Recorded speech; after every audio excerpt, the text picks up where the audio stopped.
গত ৩টি পর্বে আমরা ট্রেডিং এর মনস্তাত্ত্বিক বিষয়ের বেশ কিছু দিক নিয়ে আলোচনা করেছি। আশা করি সেগুলো আপনার ট্রেডিং এ কাজে লেগেছে। আজ তৃতীয় পর্বে আমরা এমন আরো কিছু গুরুত্বপূর্ণ মনস্তাত্ত্বিক বিষয় নিয়ে আলোচনা করব যা আপনার ট্রেডিং কে আরো সুন্দর এবং সাফল্যমণ্ডিত করবে। চলুন শুরু করা যাক। ফলাফলের অনিশ্চয়তা মেনে নেওয়া।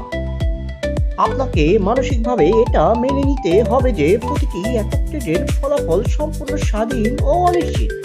আপনি যত নিখুঁত অ্যানালাইসিস করুন না কেন, যে কোনো একটি নির্দিষ্ট ট্রেড লস হতেই পারে। এই বাস্তবতাকে স্বাভাবিকভাবে মেনে নিলে ট্রেড লস হওয়ার পর আর মানসিক ধাক্কা লাগবে না।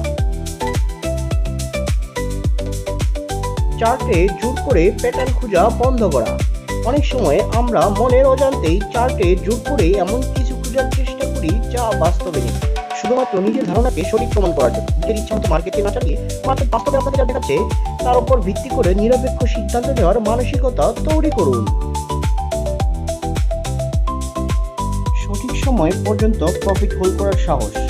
ট্রেড কিছুটা প্রফিটে গেলেই অনেকেই মনে ভয় কাজ করে যে লাভটা আবার লসে পরিণত হবে না তো। এই ভয়ে অনেকেই তাড়াহুড়া করে অল্প লাভে বের হয়ে যান। নিজের স্ট্র্যাটেজি অনুযায়ী ট্রেড প্রফিট হিট করার আগ পর্যন্ত শান্ত থেকে ট্রেড হোল্ড করার মানসিক সাহস তৈরি করতে হবে।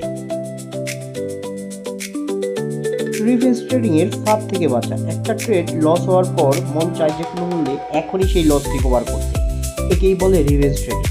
লস হওয়ার পর মানুষের মস্তিষ্ক যৌক্তিকভাবে কাজ করা বন্ধ করে, তাই লস হওয়া মাত্র দ্রুত মার্কেট থেকে ব্রেক নেওয়ার মানসিক ডিসিপ্লিন তৈরি করুন।